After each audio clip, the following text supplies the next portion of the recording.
नमस्कार दोस्तों, स्वागत है एक बार फिर से आप सभी का आपके अपने YouTube channel science by Amit पे। साथियों, अपन लोग यहाँ पे अपने इस प्लेटफॉर्म पे साइंस के बारे में पढ़ रहे हैं। आपको पता भी है कि अपनी जो कक्षाएं हैं वो आप सभी के लिए आने वाले जो वैकेंसी है, जैसे रीट है, एलडीसी है, उसके लिए बहुत ज़्यादा इंपॉर्टेंट रहने वाली है, क्योंकि अपनी जो क्लासें हैं वो एनसीईआरटी और आरबीएसई बेस्ड चल रही हैं। अपने 2 टॉपिक कंप्लीट हो चुके हैं। उससे पहले की जो कक्षाएं हैं उसके अंदर हमने छोटे छोटे यानी कि साइंस के बारे में थोड़ा परिचय किया था कि भी साइंस के अंदर ऐसे ऐसे क्वेश्चन आते हैं, ऐसे पूछे जाते हैं। उसके बाद आप सभी के कहने पर ही अपन लोगों ने टॉपिक वाइज यानी अपना जो सिलेबस है वो स्टार्ट किया था, और 2 टॉपिक अपने हो चुके हैं। अब अपना तीसरा टॉपिक चल रहा है। तीसरा टॉपिक अपना कार्बन का है। लास्ट क्लास के अंदर हमने कार्बन का जो यौगिक ग्रुप था उसको मतलब ऐसा मान के चलिए कि आधा पढ़ लिया है और थोड़ा कुछ उसमें बाकी है। तो आज अपन लोग जस्ट उससे आगे से स्टार्ट करेंगे। लास्ट हमने एलपीजी सीएनजी और वो जो चैप्टर था अपना वो अपना कंप्लीट हो चुका था। सीएफसी के बारे में पढ़ा था। सीएफसी के कुछ प्रकार देखे थे, फ्रेऑन 11, 12, 112, 113, 114, वो सारी चीजें अपनी कंप्लीट हो चुकी हैं। और उसके बाद आज जो है वो हम लोग उससे थोड़ा आगे पढ़ेंगे। ठीक है प्यारे साथियों, तो आइए ज्यादा बातों में समय न गवाते हुए आज अपन लोग जो पढ़ेंगे वो हम पढ़ेंगे बेसिकली हाइड्रोकार्बन के बारे में।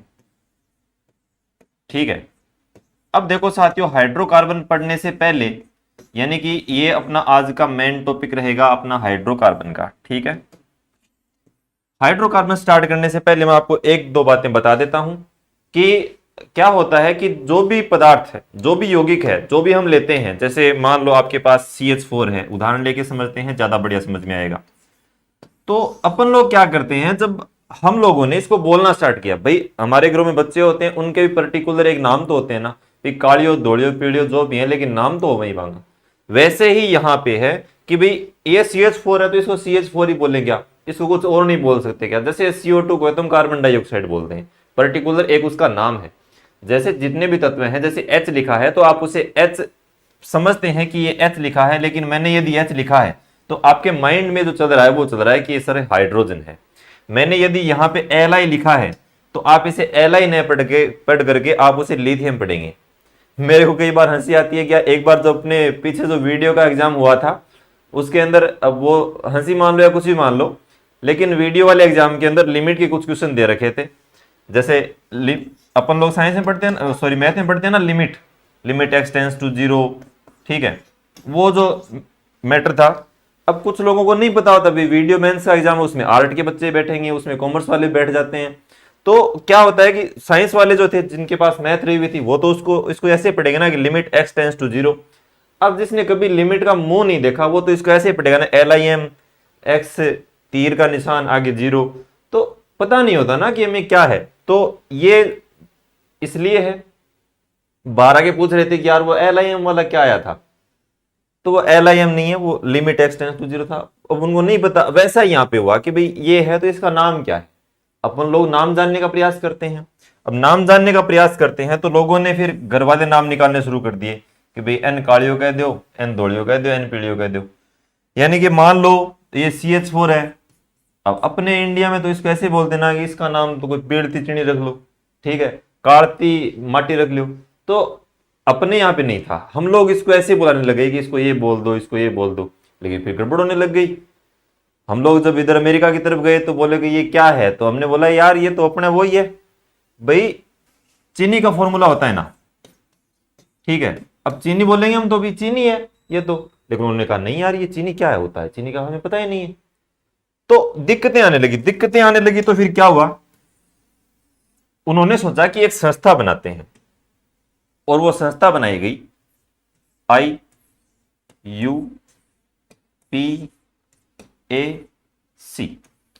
इस नाम से एक संस्था बनी।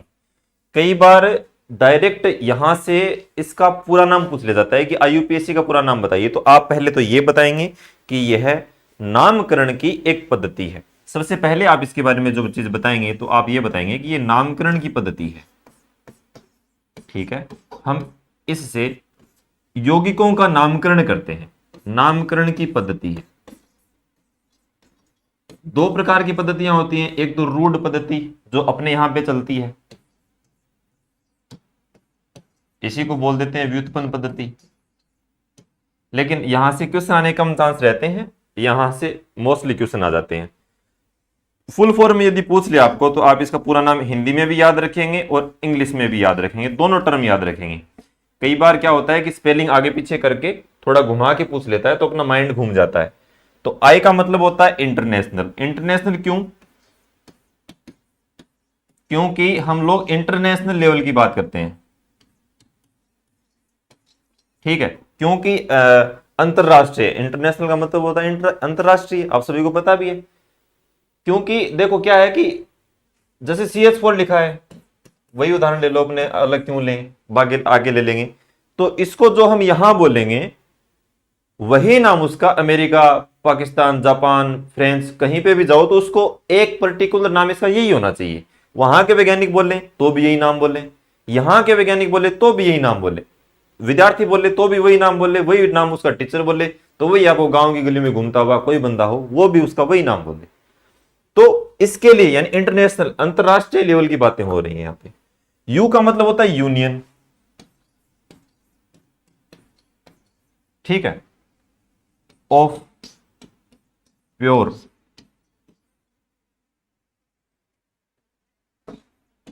एंड अप्लाइड, और सी का मतलब होता है केमिस्ट्री, जो हम यहां पे पढ़ रहे हैं। International union of pure, international union, you का यू हो गया, ऑफ एक इसको जोड़ने के लिए है, प्योर पी का मतलब हो गया प्योर, ए का मतलब हो गया अप्लाइड, और सी का मतलब हो गया केमिस्ट्री। हिंदी में इसका नाम यदि आप देखेंगे तो आप क्या देखेंगे, हिंदी में मैं इसका नाम लिख देता हूं, आप इसका स्क्रीनशॉट ले लो, मैं आगे वाले पे लिख देता हूं, ठीक है ना।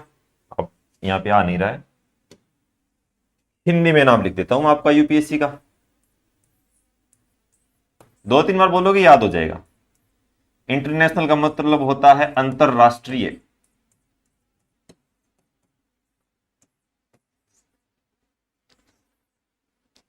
विशुद्ध, शुद्ध का मतलब प्योर,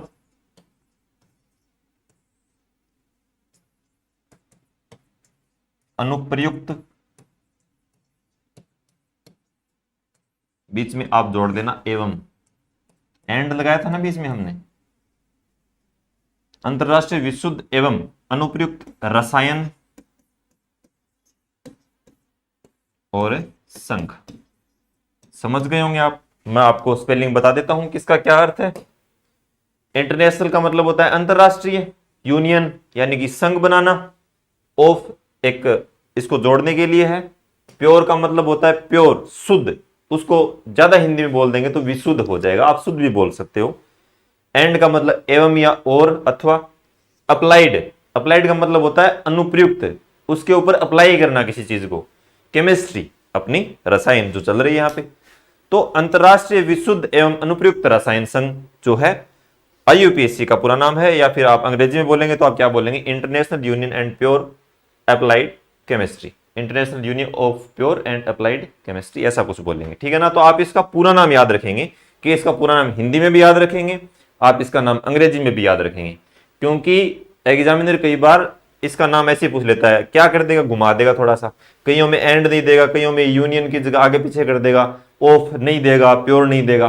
तो क्या होता है कि हम कई बार कंफ्यूज हो जाते हैं, इंटरनेशनल की जगह नेशनल दे देगा, या फिर इंटर स्टेट दे देगा, कुछ मतलब अलग नाम थोड़ा चेंज करके ऑप्शन घुमा देगा, तो आपको लगेगा कि यार ऐसा कुछ हमने देखा तो था।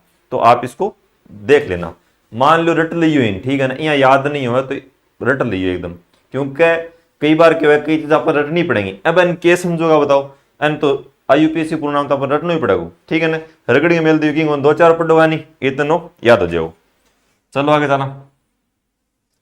तो IUPAC का पूरा नाम जो है वो अपना हो चुका है। अब देखो इससे आगे थोड़ा सा चलते हैं, हम मेन मुद्दे पे आते हैं। मेन मुद्दा अपना क्या है कि मेन मुद्दा ये है कि अपने को नामकरण सीखना है, और नामकरण सीखना है उससे पहले अपन लोग हाइड्रोकार्बन को डिवाइड करते हैं।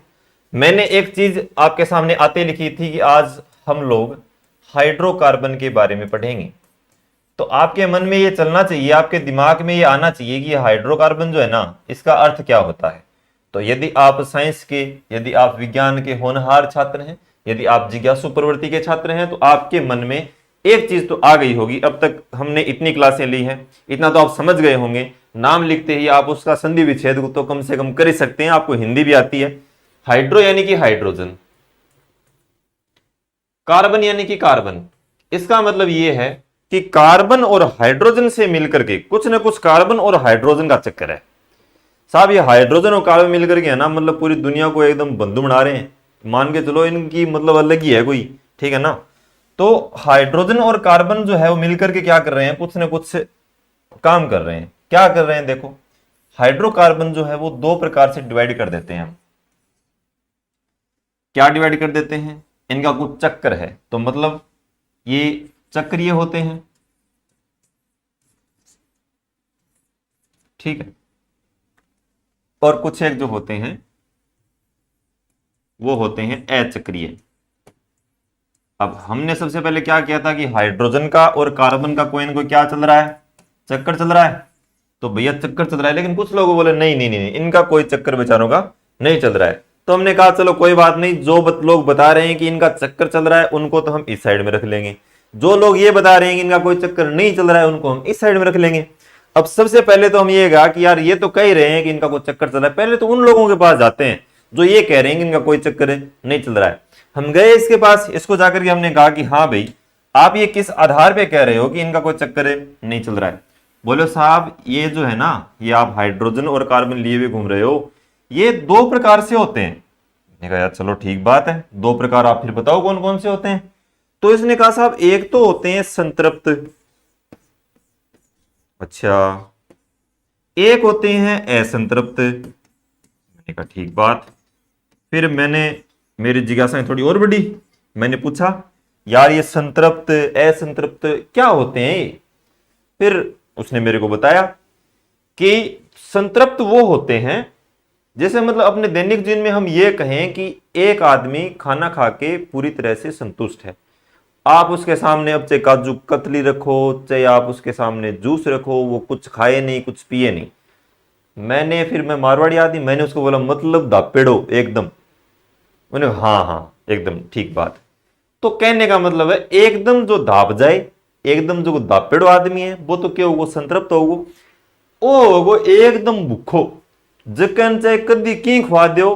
भाई अपने पास होते हैं ना एक आधे दोस्त तो ऐसे होते ही हैं, उसको कहीं कुछ भी खुआओ कुछ भी खिलाओ वो हमेशा तैयार, बोले ये खाएगा, बोले हाँ बिल्कुल खाएंगे। मूंगफली खाऊंगा, बोले हाँ खा लेंगा। मूंगफली में पानी पीऊंगा, बोले पी लेंगा। मूंगफली खा के बोले कतली खाऊं, खा लेंगा। मिर्च रोटी खाऊं, खा लेंगा। प्याजी खाऊं, कई आदमी सीरियस है प्याजी खा जा।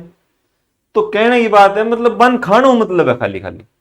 तो वो होते हैं असंतृप्त। अब अपने इस पे आओ, संतृप्त का मतलब वो है कि एक लिमिट के बाद, एक फिक्स लिमिट हो जाने के बाद उसके अंदर कोई भी पदार्थ न तो नया निकले न नया पदार्थ उसके अंदर ऐड हो। मैं थोड़ा और आपको एक उदाहरण लेके समझाने का प्रयास करता हूं, आपको अच्छा समझ में आएगा।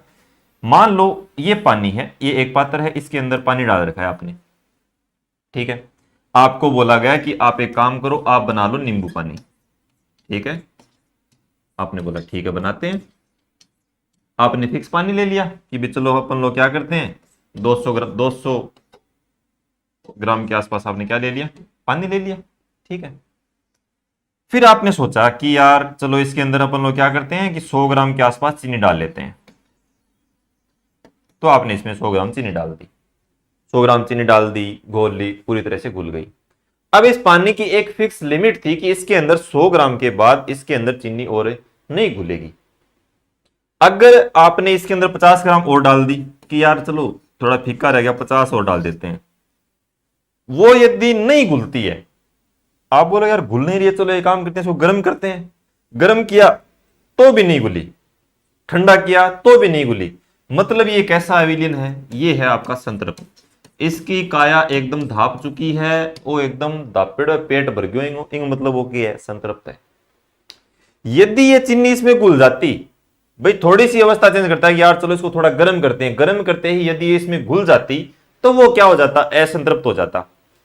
आप देखते हैं ना पेट्रोलियम पदार्थ, थोड़ा गर्म करते हैं सीएनजी निकलती है, फिर थोड़ा गर्म करते हैं एलपीजी निकलती है, थोड़ा सा और गर्म करते हैं पेट्रोल निकलता है, थोड़ा सा और गर्म डीजल, थोड़ा सा और गर्म नेफ्ता, थोड़ा सा और गर्म केरोसिन, थोड़ा और गर्म कोलतार। थोड़ा और गर्म मोम, थोड़ा और गर्म बिटुमेन।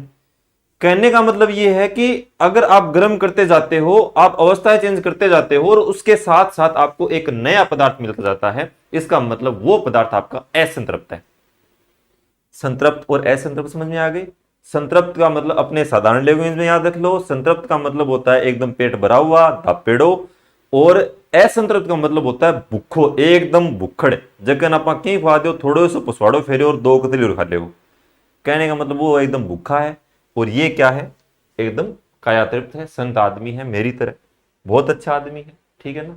और ये मतलब इसकी तो क्या ही कहें। चलो अब अपने मेन मुद्दे पे आते हैं, वापस आओ। अच्छा मिट गया क्या, कोई बात नहीं, फिर से लिख देंगे, उधर चलेंगे तब लिख देंगे। आओ एक बार अपने इधर आओ। फिर हमने बोला कि यार चलो एक काम करो, आप संतृप्त आपने बता तो दिया, लेकिन इसका एक उदाहरण भी दे दो। तो बोले उदाहरण की बात करते हो, हम आपको पूरी श्रेणी देते हैं। श्रेणी कौन सी दोगे, बोले आपको एल्केन श्रेणी पूरी देते हैं। आप उसके किसी भी यौगिक के पास जाओ, आपको वो सारे के सारे संतृप्त में मिलेंगे। मैंने कहा यार बढ़िया बात है, इसका मतलब आप सही बोल रहे थे। बोले हाँ। फिर हम गए इसके पास, बोले इसमें, बोले ये तो भूखे नंगों का घर है। बोले भूखों का घर है, बोले हाँ। तो मैंने कहा इसमें, बोले इसमें एक नहीं इसमें दो। भाई संत महात्मा लोग मेरे जैसे अच्छे लोग कितने हैं, थोड़े से ही तो रहे। तो वो तो एल्केन में आ गए बेचारे। अब इसके अंदर तो वो आएंगे ना अलग कैटेगरी वाले। तो देखो इसके अंदर इन्होंने दो श्रेणियां दी, एल्किन श्रेणी दे दी और बोले इसके अंदर एक एल्काइन श्रेणी दे दी। तो ठीक बात, ये लोग इसका मतलब ज्यादा हैं, मेरे जैसे अच्छे लोग कम ही बचे हैं। ठीक है कोई बात नहीं। इसके अंदर इसने कितनी श्रेणी दे दी, दो। अब ये क्या होती हैं क्या नहीं होती हैं, इसके बारे में आगे अपन लोग पढ़ेंगे। फिर चलते हैं, चलो भाई इसका डिपार्टमेंट, बोले हाँ अपना डिपार्टमेंट पूरा हो गया, अब आप उधर जा सकते हो। हम उधर गए, बोले हाँ भैया हम इधर से सुन के आए, इनका कोई चक्कर नहीं बेचारों का, आप चक्कर चक्कर बता रहे हो। बोले हाँ तो गलत थोड़ी कहा था, चक्कर तो है ही है। मैंने कहा कैसे, बोल चक्कर एक नहीं चक्कर दो हैं। यार ये भली बात, बेचारे हाइड्रोकार्बन को बदनाम करके रखा है, इसके दो चक्कर बता रहे हैं लोग। मैंने कहा बताओ कौन कौन से। बोल एक इसका विषम चक्कर है। अच्छा एक, बोल विषम है तो फिर क्या बचा, सम, एक इसका सम चक्कर है। ठीक बात, भली बात। मैंने कहा चलो फिर उदाहरण तो दो भाई, क्या होगा। तो बोले जब आप एक एग्जांपल देखते हो ना, पिरिडीन,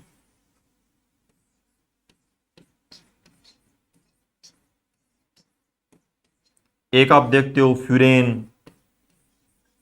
मैंने कहा हाँ वो इसमें आते हैं, बोले हाँ वो इसमें आते हैं, पिरिडीन फ्यूरेन वो सारे विषम चक्र में आते हैं। मैंने कहा अच्छा ये बात है। सम में, बोले सम ऐसे नहीं है साहब, सम भी दो पार्टों में डिवाइड है। मैंने कहा ठीक है, सम कैसे दो पार्टों में डिवाइड है भैया। तो बोला कि एक तो सम जो होती है वो आपकी होती है एरोमेटिक। अच्छा, और दूसरी, बोल दूसरी होती है एलिफेटिक।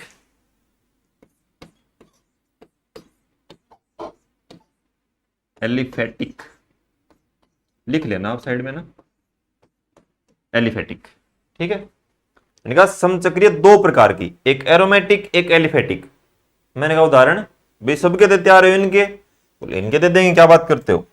इनके जब उसने मेरे को उदाहरण दिए, तो इसका एक उदाहरण दिया मेरे को उसने, बेंजीन। अच्छा बेंजीन इसमें आता है, बोले बेंजीन ही नहीं टोलुइन भी इसमें आता है। अच्छा वो भी इसमें आता है, बोले हाँ। देखा ठीक बात है, टोलुइन बेंजीन की तो चलो बन गई। एलिफेटिक है उसकी बताओ, तो नीचे जगह नहीं है, मैं ऊपर बता देता हूं आपको, इसके नीचे लिख लेना आप। इसमें उसने मेरे को बताया कि आप जब ये लिखते हो ना साइक्लो, इसका मतलब उसमें साइकिल तो बन रही है, मतलब चक्कर तो है। चक्कर कैसा है, तो साइक्लोप्रोपेन लिख दिया जैसे मैंने, तो बोले हाँ आगे जो भी लोग लगा लिख दो आप, इस श्रेणी वाले कोई भी नाम रख दो, वो आपके क्या बन जाएंगे, एलिफेटिक बन जाएंगे। मैंने कहा ठीक बात है। इसी के साथ जो कार्बन का जो चक्कर है, किसके साथ, हाइड्रोजन के साथ, वो हमने पूरी तरह उसका निचोड़ निकाल लिया। वापस देखो एक बार फिर से, मैं आपको एक बार फिर से पूरा का पूरा कवर करवा देता हूं, फिर पहले आप इसका स्क्रीनशॉट ले लो, तब तक मैं आपको ये समझा देता हूं। देखो, हाइड्रोकार्बन था, यानी कार्बन और हाइड्रोजन से मिलकर बने यौगिक जो होते हैं वो हाइड्रोकार्बन कहलाते हैं। फिर उसको दो पार्टों में हमने डिवाइड किया है, एक तो चक्रीय हाइड्रोकार्बन, एक अचक्रीय, यानी कि अचक्रीय और एक चक्रीय। अचक्रीय को फिर दो पार्टों में, संतृप्त और असंतृप्त। संतृप्त का मतलब मैंने आपको समझा दिया है, वे पदार्थ जो अन्य किसी पदार्थ में नहीं घुलते हैं, यानी कि एक उसकी यदि हम अवस्था भी चेंज कर दें तो आगे अपने को कोई एक दूसरा पदार्थ प्राप्त नहीं होगा। आपको परिभाषा के अंदर नहीं उलझना है, आपसे डायरेक्ट इतना ही पूछेगा कि संतृप्त के अंदर कौन सी श्रेणी आती है, तो आप एल्केन का नाम ले लेंगे। आपसे पूछेगा कि असंतृप्त के अंदर कौन सी श्रेणी आती है, तो आप एल्कीन और एल्काइन का नाम ले लेंगे। अब ये क्या होती है ये मैं आपको आगे पढ़ाऊंगा अभी, ठीक है ना। फिर हमने पूछा कि चक्रीय के अंदर बताओ, तो विषम चक्रीय है और समचक्रीय रूप से उसको डिवाइड करते हैं। समचक्रीय जो होते हैं उसको फिर दो पार्टों में, यानी एरोमेटिक और एलिफेटिक में डिवाइड करते हैं। विषम चक्रीय के अंदर हमने दो उदाहरण आपको बताए हैं, यानी कि जैसे पिरिडीन होता है, फ्यूरेन होता है। आप डायरेक्ट ये उदाहरण याद रखें। एरोमेटिक के अंदर दो उदाहरण बताए आपको, बेंजीन बताया है, टोलुइन बताया है, दोनों याद रखें। एलिफेटिक के अंदर जैसे साइक्लोप्रोपेन है, साइक्लोब्यूटेन है, साइक्लोहेक्सेन है, तो वो आगे ऐसे चलते जाएंगे। अब मैं आपको बता देता हूं कि क्वेश्चन कहां से आएगा। क्वेश्चन मेनली जो आपका क्वेश्चन इसमें से बनेगा वो आपका क्वेश्चन बनेगा यहां से, ठीक है। यहां से कोई क्वेश्चन आपका बनेगा कि संतृप्त के अंदर कौन सी श्रेणी आती है, असंतृप्त के अंदर कौन सी श्रेणी आती है। इधर से यदि कोई क्वेश्चन बनेगा तो यही बनेगा कि पिरिडीन और फ्यूरेन किसके उदाहरण है, तो आप बता देंगे विषम चक्रीय हाइड्रोकार्बन के उदाहरण है। बेंजीन और टोलुइन किसके उदाहरण है, तो आप बताएंगे एरोमेटिक हाइड्रोकार्बन के उदाहरण है। आपसे पूछे कि साइक्लोप्रोपेन किसका उदाहरण है, तो आपको बता देना है कि एलिफेटिक हाइड्रोकार्बन का उदाहरण है। भली बात, समझ में आ गई, ठीक है। तो मैं आगे चलूं, आप एक बार बता देंगे आपको समझ में आया है या नहीं आया है, ठीक है। स्क्रीनशॉट नहीं लिया है तो आप ले लेना, ओके। अब चलते हैं अपन लोग आगे। अब मैंने इधर जो तीन श्रेणियां लिखी थी उसके अंदर अभी अभी सबसे पहले जो अपने नाम लिखा था वो लिखा था एक एल्केन श्रेणी।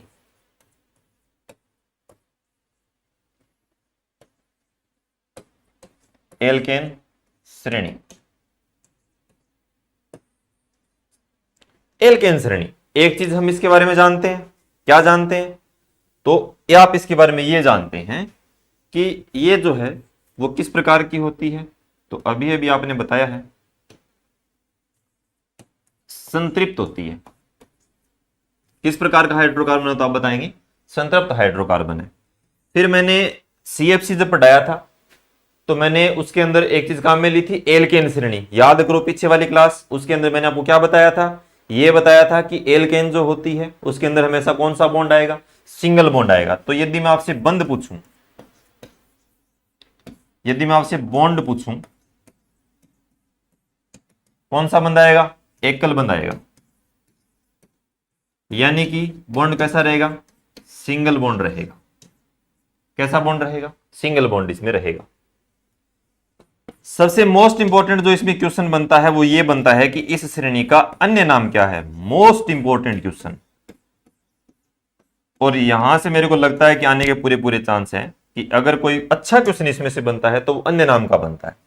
इस श्रेणी का अन्य नाम होता है पैराफीन। पैराफीन मोम का एक प्रकार है जो कम चालक पदार्थ होते हैं उनके लिए लिखा जाता है, यानी कि जो कम एक्टिव पदार्थ होते हैं, जो जल्दी से क्रिया किसी के साथ नहीं करते हैं, उन पदार्थों के लिए, यानी कि धीरे धीरे क्रिया करने वाले पदार्थों के लिए हम ऐसा लिखते हैं। पैराफीन मोम का एक प्रकार है। आप इतना याद रखें कि एल्केन श्रेणी का अन्य नाम जो होता है वो क्या होता है, पैराफीन होता है। तीन श्रेणियां हैं, तीनों श्रेणियों के अपने अपने अपने अपने एक एक नाम है, तो वो जो है वो आप यहाँ पे याद रखें। लास्ट में मैं आपको इसका एक चार्ट बना के बता दूंगा एक जगह पे, ताकि आपको क्लियर हो जाएगा। एक बार आप इसको थोड़ा अलग अलग देखो ताकि आपकी याद हो जाए। फिर इस श्रेणी का एक सूत्र भी होता है। सूत्र क्या होता है, तो सूत्र के अकॉर्डिंग अपने सारे क्वेश्चन हो जाएंगे। तो जैसा कि आपको पता है कि एक तो इसमें क्या होता है, कार्बन होता है, एक इसमें क्या होता है, हाइड्रोजन होता है। कार्बन होता है, हाइड्रोजन होता है। अब इसके अंदर आगे हमको कुछ एक चीजें लगानी होती हैं, जैसे क्या लगाएंगे, CN लगा देंगे आप, H यहाँ पे 2N लगा देंगे, प्लस में आप क्या लगाएंगे, 2 लगाएंगे। ये इस श्रेणी का एक सूत्र होता है। तो इस सूत्र के अकॉर्डिंग अपने क्या चलेंगे, आगे आगे पूरे पूरे नाम चलेंगे, इस सूत्र के अकॉर्डिंग चलेंगे। वो कैसे चलेंगे मैं आपको अभी बता देता हूं। इस श्रेणी का एक अनुलग्न भी होता है।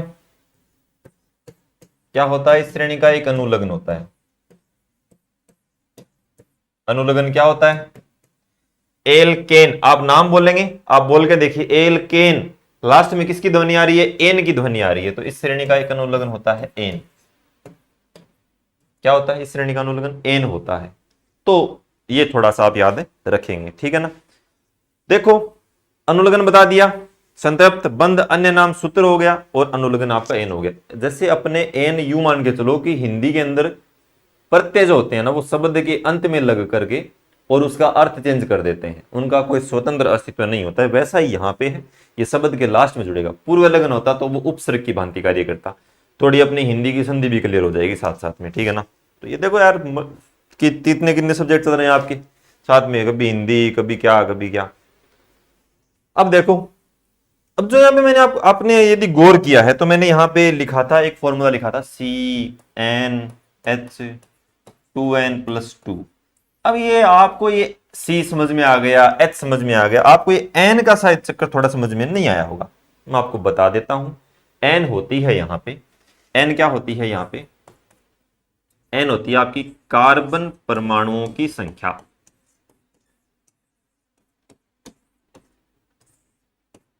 क्या होती है N? कार्बन परमाणुओं की संख्या होती है। अब कार्बन परमाणु की कितनी संख्या होती है उसके अकॉर्डिंग ही हम क्या करते हैं, इसका नामकरण करते हैं, ठीक है ना। अब देखो, यदि n का मान मैं कह दूं 1 है तो क्या करोगे? आपने बोला ये तो सर आपने हमें बताया ही नहीं, अब बता देते हैं। यदि n का मान 1 है तो आपका पूर्व लग्न क्या आएगा? यदि n का मान 1 है तो पूर्व लग्न आपका क्या रहेगा? पूर्व लग्न का मैंने मतलब अभी आपको बताया है, हिंदी में जो उपसर्ग कार्य करता है अपने यहां पे पूर्व लग्न कार्य करेगा। यदि कार्बन परमाणु की संख्या 2 है तो क्या काम करेगा? तो यदि 3 है तो क्या आएगा? यदि 4 है तो क्या आएगा? 5 है तो क्या आएगा? 6 है, 7 है, 8, 9, इधर लिख देंगे बाद में, है ना। और 10 तक याद करना होता है अपने को बेसिकली, 11 12 भी होता है, आगे भी होते हैं, लेकिन अपने को याद नहीं करना होता, ठीक है ना।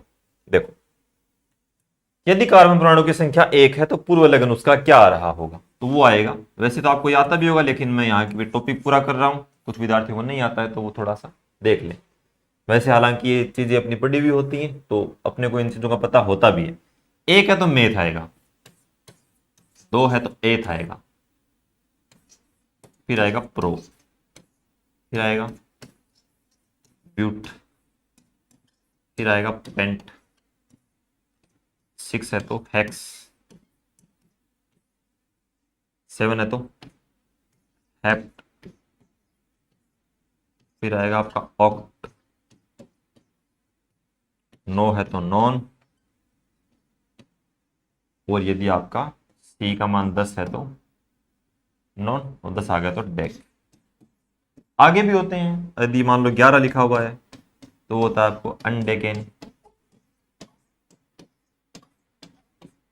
12 है तो वो होता है आपका डोडेकेन। आगे पढ़ने में कोई फायदा नहीं है, आपके मेन जो काम आएंगी वो यहां तक ही काम आएंगी, यहां से ही कोई ना कोई क्वेश्चन आपके आ जाएगा। आप इसको ऐसे याद कर लें, meth, eth, pro, but, pent, hex, hept, oct non, dec, 5 और बोलेंगे याद हो जाएगा। जैसे meth, eth, pro, but, pent, hex, hept, oct non, dec, meth, eth, pro, but, pent, hex, hept, oct non, dec, 3 4 बोलेंगे याद हो जाएगा। अब इनके अंदर मैं आप क्या ही समझाऊं आपको कि याद करना ही पड़ेगा, कोई इलाज नहीं है इसका, ठीक है ना। तो आप 1 2 बार बोलेंगे ना तो ये याद हो जाएगा आराम से, इतना भी कठिन नहीं है। ओके, अब ये सारी चीज आप एक तरफ लिख लेना अपनी कॉपी के अंदर। आइए अपन लोग एल्केन श्रेणी स्टार्ट करते हैं। 2 चीजें आपके समझ में आ गई, पूर्व लगन जो होंगे वो कार्बन परमाणु की संख्या के ऊपर आधारित होंगे, और आपका अनुलग्न जो होगा वो आपका श्रेणी के ऊपर आधारित होगा। कई बार लैंग्वेज के अंदर क्वेश्चन आ जाता है कि जब आप क्या करते हैं, जब आप पूर्व लग्न काम में लेते हैं तो किसके अकॉर्डिंग काम में लेते हैं? वहां पे ऑप्शन दे देगा एल्केन श्रेणी के अकॉर्डिंग, एल्काइन श्रेणी के अकॉर्डिंग, कार्बन परमाणु की संख्या के अकॉर्डिंग, और एल्काइन श्रेणी के अकॉर्डिंग। तो माथा घूम जाता है कि यार ये तो सर ने बताया नहीं, लैंग्वेज के अंदर क्वेश्चन बना के नहीं पूछा। पूर्व लग्न जो होते हैं वो कार्बन परमाणुओं की संख्या के ऊपर आधारित होते हैं, अनुलग्न जो होते हैं वो श्रेणियों के ऊपर आधारित होते हैं। दो चीजें क्लियर हो गई। आप लैंग्वेज में ही उलझेंगे इतना मेरे को पता है, आपको चीजें आती हैं, लेकिन आप लैंग्वेज में न उलझें इसके लिए क्या करना है वो चीज मैं आपको यहाँ पे बता रहा हूँ। ओके, तो इतनी चीज यदि समझ में आ रही हो तो आप बताएं ताकि मैं आगे चलूं। आगे चले, देखो पहली अपनी श्रेणी है एल्केन श्रेणी। मैंने वैसे लिख दिया था, चलो फिर से लिख देता हूं।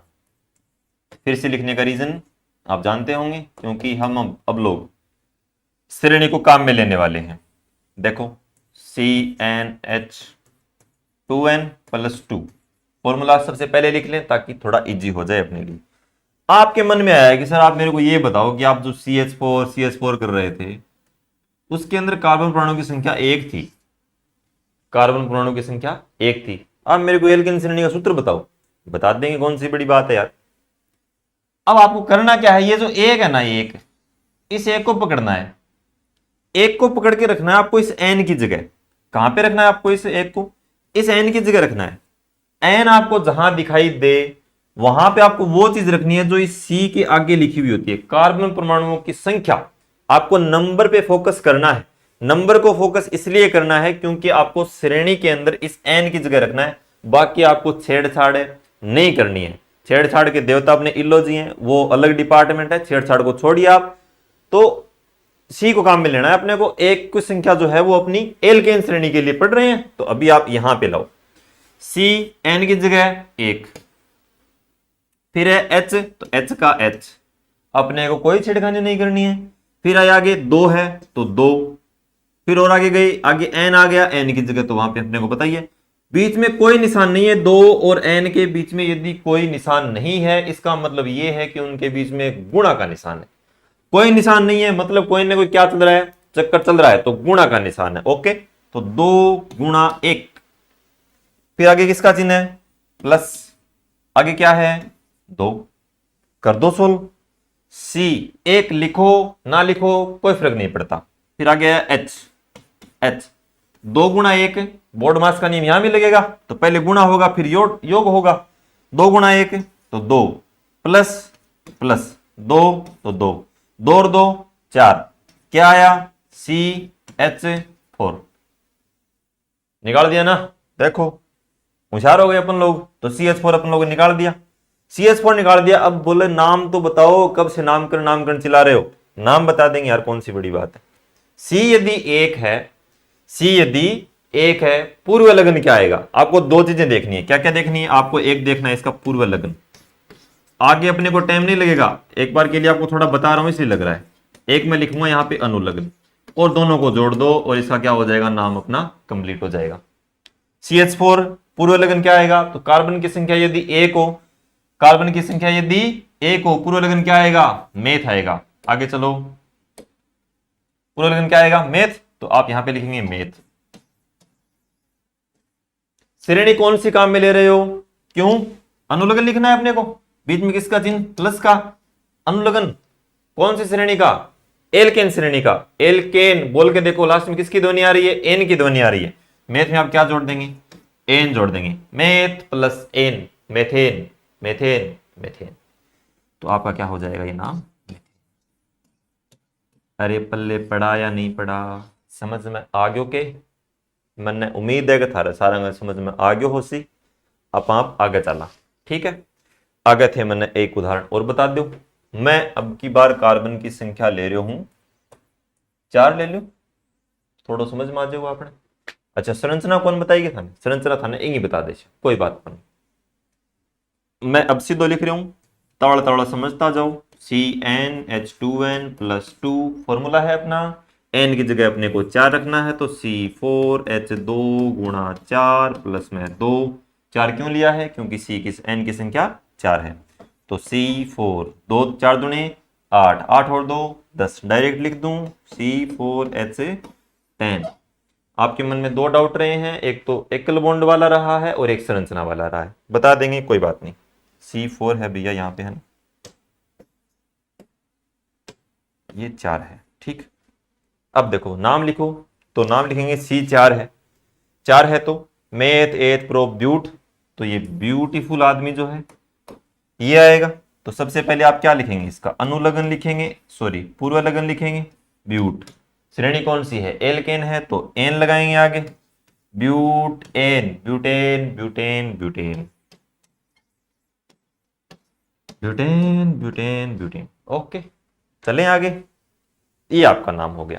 अब साहब मैं आपको इसकी प्यारी सी एक संरचना बता देता हूं, उसके बाद अपन लोग इसके ऊपर कोई चर्चा नहीं करेंगे, क्योंकि मैं आपको 2-3 उदाहरण पूछूंगा, आप अपनी कॉपी में करके देखना, आपको आराम से क्लियर हो जाएगा। देखो C4 है, मैंने एक चीज बोली थी सिंगल बॉन्ड आएगा, किन किन के बीच में आएगा, तो कार्बन और कार्बन के मध्य जो बंध रहेगा वो हमेशा सिंगल बॉन्ड रहेगा। कौन सी श्रेणी में रहेगा, एल्केन श्रेणी में रहेगा। तो सी सी सी सी, 4 सी, सी सी सी सी, 4 सी हैं, सी कितनी है, 4 है, लिख रखिए 4, ये रही। एच कितने हैं, 10 है। कुछ नहीं करना आपको, जो अपन लोगों ने सीएफसी में पढ़ा था, संयोजकता पूरी करनी है भैया अपने को। मैंने बोला था आपको बहुत काम आएंगी ये संयोजकता। संयोजकता देखो हर जगह पे काम आ रही है, देखो संयोजकता है, संयोगिता नहीं है ये।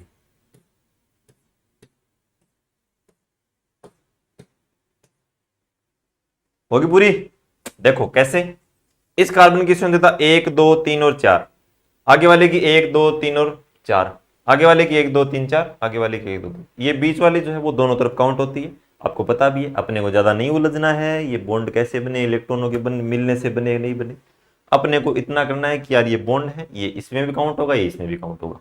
ज्यादा अपने को इन चीजों में उलझने की आवश्यकता है नहीं, मेरे को ऐसा ही लगता है, ठीक है ना। देखो अपने को H कितने जोड़ने, 10 जोड़ने हैं, जोड़ के देखो तो जुड़ रहे हैं नहीं जुड़ रहे हैं, ऐसे लिख दिए हमने, 1 2 3 4 5 6 7 8 9 10। अरे यार क्या बात करते हो, कर दी ना, बन गए। तो ये अपने पास किसकी संरचना बन गई, तो आप बड़े ही प्यार से बताएंगे कि सर ये जो ब्यूटीफुल आदमी है जिसका नाम है ब्यूटेन, ये तो इसकी संरचना है। वो देखते ये लगना चाहिए कि यार ये है ब्यूटेन, देखते क्या होना चाहिए, आपको लगना चाहिए कि यार ये क्या है, ये तो अपना ब्यूटेन है, तो हमने बड़े प्यार से लिखा था बोर्ड पे, वही तो है। तो आपको देखते ये क्या हो जाएगा, याद आ जाएगा। तो ये संरचना आपको समझ में आई नहीं आई, आप मेरे को बताएं ताकि अपन लोग आगे चले। अब देखो 2 उदाहरण मैंने आपको बता दिए, आपको क्या करना है, आपको ये करना है प्यारे साथियों, आपको अपनी कॉपी के अंदर जो भी उदाहरण बच गए हैं, जैसे आप एक तो ले लेंगे C6 ले लेना, आप ले लेना C3 ले लेना, आप एक C2 ले लेना, इन दोनों तीनों को आप लिखेंगे। इन दोनों तीनों के बारे में क्या लिखेंगे, इसका नाम लिखेंगे, इसका नाम लिखेंगे, इसका नाम लिखेंगे, नाम लिखेंगे पूरा का पूरा। नाम लिखने के बाद आप इसकी संरचना बनाएंगे। आपको इतना ही काम करना है, ज्यादा आपको उलझना नहीं है, ठीक है प्यारे साथियों। तो ये श्रेणी आपके समझ में आई या नहीं आई, आप मेरे को बताएं। आगे चलें, आगे चलते हैं। देखो अगली श्रेणी है अपनी एल्कीन श्रेणी, ठीक है। एल्कीन श्रेणी की चर्चा और कर लेते हैं, क्लास अगर बड़ी होती है तो बाद में अपन लोग 2 पे चर्चा ही रोक देंगे, एल्कीन श्रेणी की और बात कर लेते हैं यार। अब देखो एक श्रेणी आपके समझ में आ गई ना, तो इसमें ज्यादा टाइम नहीं लगेगा। अब एल्कीन श्रेणी मोटा मोटी बता दूं मैं आपको, तो आप जैसे सीक्वेंस वाइज वैसे भी चल ही रहे हैं। तो देखो इस श्रेणी का मैंने बताया था कि आपको प्रत्येक श्रेणी का एक अन्य नाम होगा, तो इस श्रेणी का अन्य नाम होता है प्यारे साथियों ओलिफिन्स। ओलिफिन्स का मतलब होता है तेलीय पदार्थ। फिर कैसी है, तो आप बताएंगे कि ये तो असंतृप्त है, सबसे पहले तो देखा था। फिर मैं आपसे पूछूं बंद कैसा बनेगा, तो सिंगल तो उसमें बना दिया, इसमें बंद कौन सा बनेगा, तो आप बताएंगे द्विबंध, डबल बॉन्ड। कैसा बॉन्ड बनेगा, डबल बॉन्ड बनेगा। और क्या रह गया इसमें, अन्य नाम हो गया, संतृप्त हो गया, द्विबंध हो गया। फिर फॉर्मूला बचा है, सूत्र बता दो। तो वहां पे क्या लिख रहे थे, CnH2n, आगे 2 जोड़ रहे थे, इसमें आपको कुछ नहीं करना, इतना ही है बस, CnH2n है, इतना ही है। अब देखो नामकरण कर दोगे ना, अनुलग्न और रह गया ना, हाँ तो अनुलग्न और लिख लो। वैसे भी इन चीजों को रट्टा नहीं मारना है आपको, अनुलग्न तो ऐसे ही समझ में आ जाएगा। अनुलग्न जो होता है वो क्या होता है, अनुलग्न होगा अपना, इसका नाम बोल के देखो आप, इसका नाम आपका एल्कीन है, तो लास्ट में इन की ध्वनि आ रही है, तो इसका अनुलग्न जो हो जाएगा वो क्या हो जाएगा, आपका इन हो जाएगा। यहां तक बताओ समझ में आया नहीं आया? आप इसका स्क्रीनशॉट ले लें ताकि अपन लोग आगे चलें। देखो अब अपन लोग क्या करते हैं, मैं आपको बोल दूं कि सी बराबर आप 1 लेकर के देखें। अब आप सी बराबर 1 लेकर के देखेंगे तो आपके हिसाब से पूर्व लगन क्या आना चाहिए, तो आप बोलेंगे मैथ आना चाहिए। अभी अभी आपने देखा कि अनुलग्न मैंने आपको बताया है वो क्या आना चाहिए, तो आप बताएंगे कि इन आना चाहिए। नाम क्या बनना चाहिए, तो आप बताएंगे मेथिन बनना चाहिए। देखते हैं कि मेथिन बनता है या नहीं बनता है। फॉर्मूला होता है इसका CnH2n। n का मान आप 1 रखे, देखिए n का मान यदि आप 1 रखते हैं तो 2 गुणा 1 क्या बन जाएगा, ये CH2 बन जाएगा, बनेगा CH2। यहां तक कोई दिक्कत नहीं है। फिर देखो मैंने एक चीज बताई थी कि इसके अंदर डबल बॉन्ड आएगा, डबल बॉन्ड आएगा। वो डबल बॉन्ड किन किन के बीच में आएगा, तो डबल बॉन्ड तो सर कार्बन और कार्बन के बीच में आएगा। इसका मतलब कितने कार्बन चाहिए, आप बोलेंगे 2 कार्बन चाहिए। 2 हैं क्या आपके पास, आप बोले नहीं है तो गड़बड़ हो गई, आपके पास तो 1 ही कार्बन है। 1 कार्बन है, इसका मतलब मेथीन का बनना संभव नहीं है। मेथीन का बनना संभव नहीं है। क्यों नहीं है, क्योंकि इसके अंदर 2 कार्बन नहीं है। 2 कार्बन नहीं है तो क्या नहीं बनेगा, डबल बॉन्ड नहीं बनेगा। डबल बॉन्ड नहीं बनेगा तो मेथीन भी नहीं बनेगा। तो कई बार एग्जामिनर ऐसा भी पूछ लेता है कि क्या मेथीन का फॉर्मूला बताओ, या मेथीन बनेगा ही नहीं, काय का फॉर्मूला। तो ठीक है ना, थोड़ा सा याद रख लेना, ये जो चीज है वो आपके एग्जाम की दृष्टि से कई बार हम उलझ जाते हैं इन चीजों में, अपने को पता नहीं होता, तो वो ऐसे नहीं बनता है। पूरा मैंने आपको बता दिया। उससे थोड़ा आगे चलते हैं। देखो आप 2 पे आओ, सी की संख्या आप 2 ले लो, ये बनेगा, हाँ बिल्कुल बनेगा, क्योंकि इसमें डबल बॉन्ड बन रहा है। देखो CnH2n फॉर्मूला अपना यही है, आप इसके अंदर लिख लें। n की जगह आपको 2 रखना है तो n की जगह 2 रख लो, H 2 दूणे 4। ये आपके पास आ गया इसका फॉर्मूला कि C2H4 बनेगा। C2H4 बनेगा तो उसका जो नामकरण होगा, उसकी जो संरचना होगी वो किस प्रकार से रहेगी वो देखें आप। नाम क्या लिखेंगे, तो C2 है तो मैथ और एथ पे आएगा, एथ लिख लेंगे। वो श्रेणी आपकी याद हो ही गई होगी, मैथ एथ प्रोब्यूट वाली। 2 है तो एथ आएगा। फिर अनुलग्न देख लो, सॉरी हाँ अनुलग्न नहीं देखना है, 2 पे क्या आएगा, सॉरी श्रेणी कौन सी ले रखी है, एल्कीन है, एल्कीन में इन आएगा, तो एथ प्लस इन क्या बन गया आपका, एथीन बन गया। क्या बन गया, एथीन बन गया। एथीन जो है, अब आपको इसकी क्या बतानी है, संरचना बतानी है, तो आप संरचना बताएंगे। कैसे बताएंगे, कार्बन की संख्या 2 है, कार्बन कार्बन के बीच में जो बॉन्ड बनेगा वो कैसा बनेगा, डबल बॉन्ड बनेगा। कैसा बॉन्ड बनेगा, डबल बनेगा। संयोजकता कंप्लीट को 2 तो पूरी है तो 2 खाली है, इसकी पूरी करो 2 पूरी है तो 2 खाली है। कहीं भी लिख लो, ऊपर लिख लो नीचे लिख लो, कोई फर्क नहीं पड़ेगा। अब देखो इसमें जो होगा वो क्या होगा, H4 है तो 4 H आप और जोड़ दो, 1 देखो पूरी हो रही या नहीं हो रही, 2 3 और 4 हो गई पूरी, संरचनाएं बन गई, तो इसका मतलब एथेन का बनना संभव है। ये इसकी संरचना हो जाएगी, ठीक है ना। डबल बॉन्ड जो होते हैं, जैसे मैंने यहां पे लिखा ना ये डबल बॉन्ड, इसमें एक बॉन्ड जो होता है वो आपका होता है सिग्मा बंध। थोड़ा सा मैं आपको और बता देता हूं इसके बारे में। ये होता है आपका सिग्मा बंध। एक जो बंध होता है ना वो होता है आपका पाई बंध, ठीक है ना। तो सिग्मा बॉन्ड कितने, 1, पाई बॉन्ड कितने, तो 1। आगे जो एसिटिलीन वाली श्रेणी आएगी यानी आपकी जो एल्काइन श्रेणी आएगी उसके अंदर भी इस प्रकार की चर्चा हम कर लेंगे, ठीक है ना। तो एक आपकी सिग्मा बंध होता है, एक इसमें आपका क्या होता है, पाई बंध होता है। और वैसे एल्केन श्रेणी की मैं यदि बात करूं पिछले वाली की, तो उसमें आपका सिर्फ और सिर्फ कौन सा बॉन्ड होता है, सिग्मा बॉन्ड होता है, पाई बॉन्ड नहीं होता है, ठीक है ना। ये वो अतिव्यापन से बनते हैं, वो एस कक्षीय पी कक्षीय अतिव्यापन से। अपने को इतना नहीं उलझना है भाई, अपने को इतना कोई ये नहीं है कि हम लोग बीएससी कर रहे हैं, 11वीं 12वीं का पोर्शन नहीं पढ़ रहे हैं यहाँ पे, वो सारा वो पार्ट हो जाता है। अपने ऐसा क्वेश्चन बेसिकली आता भी नहीं है, लेकिन मोस्टली यदि हद से अगर अलग अलग आपका जाएगा भी उसके अंदर, तो यही पूछ लेगा इसके अंदर कितने सिग्मा कितने पाई बॉन्ड है। सिंगल बॉन्ड दिखाई दे सिग्मा बॉन्ड, डबल बॉन्ड तो 1 सिग्मा और 1 पाई, ठीक है। हलवा है, कोई ज्यादा दिक्कत वाली बात नहीं है, आप आराम से इसको कवर करते जाएं। 2 हो गया, नाम बता दिया, बॉन्ड भी बता दिया। अब देखो इसका स्क्रीनशॉट ले लो भी लेना चाहो तो। देखो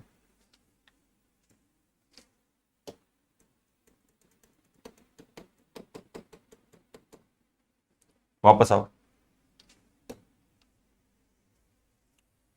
अब आपको क्या करना है, 2 वाला तो मैंने बता दिया आपको, 2-3 उदाहरण और ले लेना आप, जैसे पेंटीन निकाल लेना, हेक्सीन निकाल लेना, ठीक है ना। तो आप उसका फॉर्मूला वो लिख लेना। कोई चीज समझ में नहीं आए कमेंट में लिख देना, मैं अगली क्लास जैसी ही होगी ना उसमें सबसे पहले आते ही आपको वही चीज कवर करवा दूंगा जो आपको समझ में नहीं आती है। ओके, फिर आपकी तीसरी श्रेणी रह गई आपकी एल्काइन श्रेणी।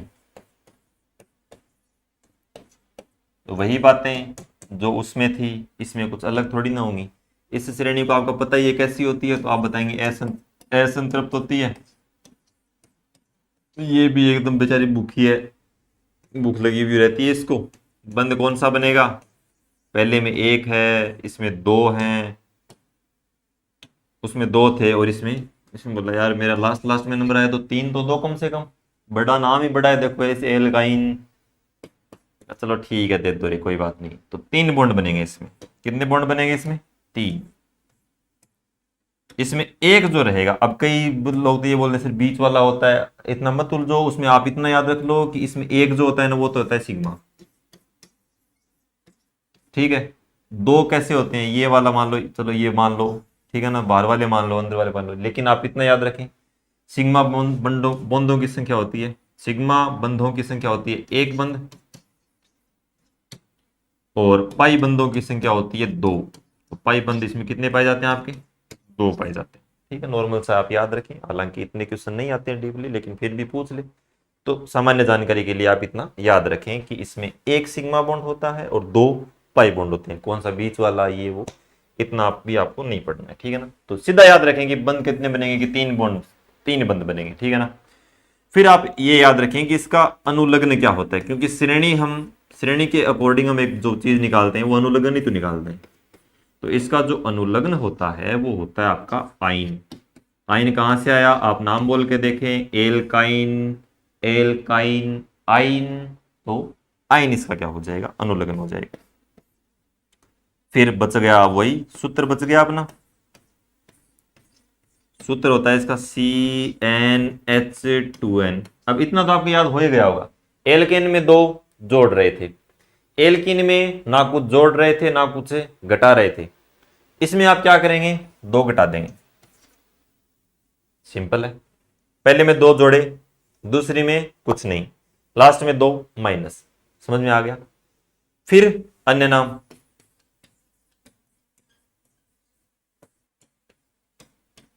अन्य नाम क्या होता है इसका, अन्य नाम आप बता देंगे, एसिटिलीन।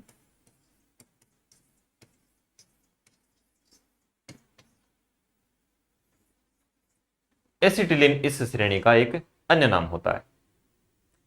तो बेसिकली इसमें 5-6 बातें हैं जो प्रत्येक श्रेणी की कॉमन है, जैसे संतृप्त है कि असंतृप्त है, अनुलग्न, सूत्र, अन्य नाम और बंधों की संख्या कौन कौन सी। तो इसके ऊपर भी देख लेते हैं। तो आप मेरे को बताएं क्या मेथाइन बनेगी, तो आप बोलेंगे नहीं बनेगी। क्यों नहीं बनेगी, कार्बन की संख्या 1 है, 1 है तो ट्रिपल बॉन्ड कहां लगाएंगे, नहीं लगा पाएंगे। तो मैं पूछ लूं एथाइन बनेगी, आप बोलेंगे बना के देख लेते हैं यार, क्या पता बन जाए। चलो बना के देख लेते हैं। तो CnH2n-2, n का मान कितना, तो 2 लिया है मैंने, n का मान 2 रख के देखो रे, तो C2H, तो 2 गुणा 2 माइनस 2 क्या आएगा, C2, 2 दूनी 4, 4 मुंह 2 गया 2, C2H2 लागा बन जाएगी। C ट्रिपल बॉन्ड C, क्यों, एल्काइन श्रेणी है, समझ में आ रहा है ना, 2 कार्बन है, 2 ही तो लेने पड़ेंगे, ट्रिपल बॉन्ड आएगा, क्यों, श्रेणी कौन सी है, एल्काइन है। समझता पूरी करो, 3 तो हो रखी है पूरी, 1 बच गई खाली, एक और पूरी कर दी, ठीक है। यहां तक कोई दिक्कत नहीं है। H कितने जोड़ने हैं, 2 जोड़ने, कहां जोड़ेंगे, 1 यहां जोड़ दो, 1 यहां जोड़ दो। बताओ बना कि नहीं बना, हाँ बोले बन गया। नाम क्या है इसका, तो कार्बन की संख्या 2, मेथ एथ, एथ अनुलग्न क्या है? आइन, एथाइन, एथाइन, एथाइन। ठीक है, संज्ञा समझ में आ रही है ना आपके? हिंदी के आप बड़े जिज्ञासु छात्र हैं, आप होनहार छात्र हैं हिंदी के, समझ में तो आ ही रहा होगा। आप इसी के अकॉर्डिंग आगे की जो संरचनाएं हैं, जैसे एथाइन है, एथाइन की तो मैंने बता दी, जैसे प्रोपाइन है, ब्यूटाइन है, पेंटाइन है, हेक्साइन है, वो सारी चीजें आप एक बार अपने हाथ से करके देख लें, रफ कॉपी में करके देख लें, रट्टा मारने की कहीं भी आवश्यकता नहीं है आपको, यदि चीजें समझ में आई हैं तो। अब साथियों मैं आपको इसका एक सार दे देता हूं, एक जगह मैं आपको लिख देता हूं, ताकि आपको वो एक पढ़ लेना, लास्ट में 2 मिनट का मंत्र है वो पढ़ लेना, आपका बेड़ा पार हो जाएगा। मंत्र क्या है सुनो, मंत्र है आपका एल्केन। आप लोग यार कैसा पंडित है, पता नहीं क्या क्या मंत्र बता रहा है। देखो, श्रेणियां हमने लिखी थी एल्केन, ठीक बात। दूसरी श्रेणी हमने लिखी थी एल्कीन, ठीक बात। तीसरी श्रेणी हमने लिखी थी एल्काइन, आप बोलेंगे चौथी बात। ठीक है, 3 श्रेणियां हैं अपने पास, बड़ी ही प्यारी श्रेणियां हैं तीनों की तीनों। अटकर एक लीक काट देगा, पहले मास्टर का तो लीक काट दो, काट दियो कि लीक, ठीक है। अब 2-3 लीकियां काट लो, लीक का मतलब रेखा है, हाँ लीक खींच लो, खींच लीक के नीचों डब्बा ने बंद कर दो, देखो लीक बाकी नहीं हो जा, हाँ मार आ तो उसका कोई बात नहीं, थाड़ लेने हो जा। ठीक है, अब देखो अपने को क्या करना है, अपने को कुछ चीजें यहाँ पे लिखनी है। क्या लिखनी है चीजें, देखो सबसे पहले आप जो चीज लिखेंगे वो क्या लिखेंगे, मैं आपको बोल दूं कि आप इसका सबसे पहले पहले तो सूत्र की दान काट दो, क्या सूत्र होगा वो देख लो। तो यहाँ पे सूत्र क्या होगा, CnH2n+2 बताया हुआ है, फटाफट देख लो। इसका होता है CnH2n और इसका होता है CnH2n-2। फिर आप दूसरी चीज क्या देखेंगे, दूसरी चीज आप देखेंगे बंध, तो आप यहां पे बताएंगे एकल बंध यानी सिंगल बॉन्ड बताएंगे, आप यहां पे बताएंगे द्विबंध और यहां पे आप बताएंगे त्रिबंध। अपने ज्ञान के लिए लिखना चाहो तो वो लिख लेना साइड में, क्या लिख लेंगे कि इस प्रकार से बनेगा, इसमें से एक तो रहेगा आपका सिग्मा बॉन्ड और नीचे वाले 2 क्या रहेंगे आपके पाई बॉन्ड रहेंगे। ठीक है, इसमें भी लिख लो, इसने आपका क्या बिगड़ा, डबल बॉन्ड बनेगा, एक तो होगा आपका सिग्मा और आपका दूसरा जो होगा वो होगा आपका पाई बॉन्ड। ठीक है, वहां पे भी चेंज करूं क्या, ठीक है, ये आपका हो जाएगा पाई बॉन्ड, ठीक है ना।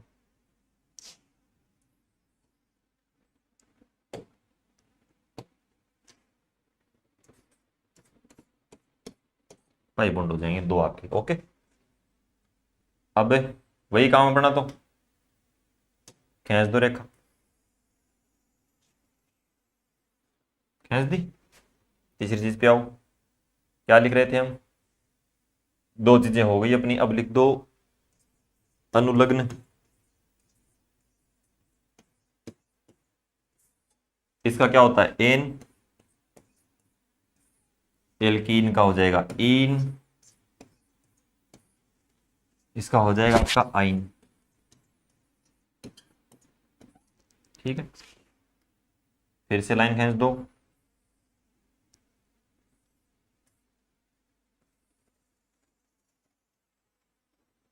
आगे चलो।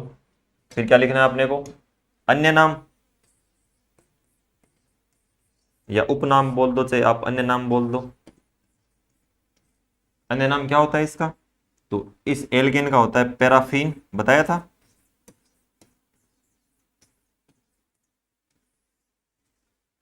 एल्किन का होता है ओलिफिन, ओलिफिन बोल दो, ओलिफिन्स बोल दो, ओ है ये, ठीक है ना। ये आपका O है।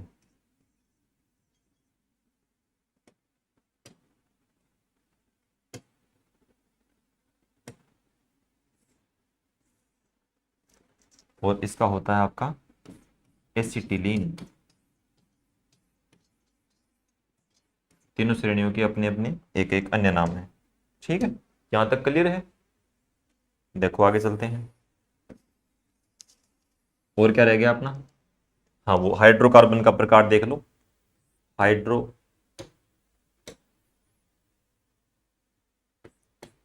का प्रकार। कौन सा हाइड्रोकार्बन है, तो आप इसमें क्या लिखेंगे? संतृप्त है। क्या है ये? और आप क्या लिखेंगे यहाँ पे? असंतृप्त है। संतृप्त। और पता नहीं क्या हो रखा है।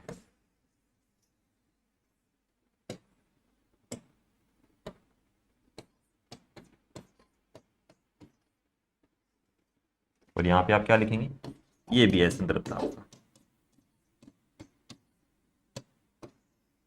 ठीक है, तो ये सारणी आपके समझ में आ गई। आप इसका बड़ा ही प्यारा सा स्क्रीनशॉट ले लें। इतनी अच्छी तो शायद नहीं बनी होगी, लेकिन फिर भी आप इसका स्क्रीनशॉट ले लें ताकि आप अपनी कॉपी में लिख पाएं इस चीज़ को। आप एक जगह लिख दें, कुछ नहीं करना, यहाँ पे चीज़ों को अप्लाई करना है, और एक तरफ वो लिख लेना सारणी जो मैथ प्रोबेट वाली थी वो लिख लेना। ओके साथियों, तो प्यारे साथियों, आज की क्लास आपको कैसी लगी?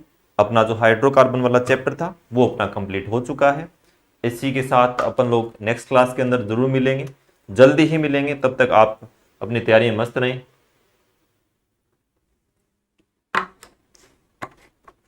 ठीक है, हाँ, स्क्रीनशॉट ले लिया होगा ना इसका? हाँ, देखो एक बार साइड में और हट जाता हूँ मैं, क्या पता लिया नहीं लिया हो। वीडियो पॉज करके ले लेना, ठीक है ना? रिकॉर्डेड क्लास है वैसे भी अपनी है। लाइव क्लास के अंदर थोड़ी टेक्निकल समस्या है, जल्दी ही आपकी लाइव क्लासें भी स्टार्ट हो जाएंगी, आप टेंशन न लें। और आपके लिए एक बड़ी ही शानदार सी टेस्ट सीरीज तैयार हो रही है, तो आप अपने टॉपिकों को कवर करते चलें। बहुत शानदार टेस्ट सीरीज आपके लिए तैयार हो रही है, अभी भी उसमें टाइम लगेगा थोड़ा, लेकिन आप टेंशन न लें। आपका जो मूल्यांकन है वो इस प्रकार से हो जाएगा कि आपको कहीं पर भी ऐसा नहीं लगेगा कि यार अपने को इसके अलावा और कुछ पढ़ने की जरूरत है। टेस्ट जो रहेंगे अपने कंप्लीट सिलेबस के ऊपर आधारित रहेंगे। प्रत्येक टॉपिक को कवर करते हुए एनसीईआरटी और आरबीएससी आधारित टेस्ट सीरीज आपको बहुत ही जल्दी मिलने वाली है। तो आप इंतज़ार करते रहें, जैसे ही वो बन के तैयार हो जाएगी वैसे ही आपको सूचित कर दिया जाएगा। आप घबराएं नहीं, आप अपनी तैयारी करते रहें, आराम से रहें, स्वस्थ रहें, हंसते रहें, मुस्कुराते रहें। बहुत जल्दी मिलेंगे अगली क्लास के अंदर। तब तक अपने स्वास्थ्य का ध्यान रखेंगे। ओके साथियों, जय हिंद, जय भारत, शुभ रात्रि। आज की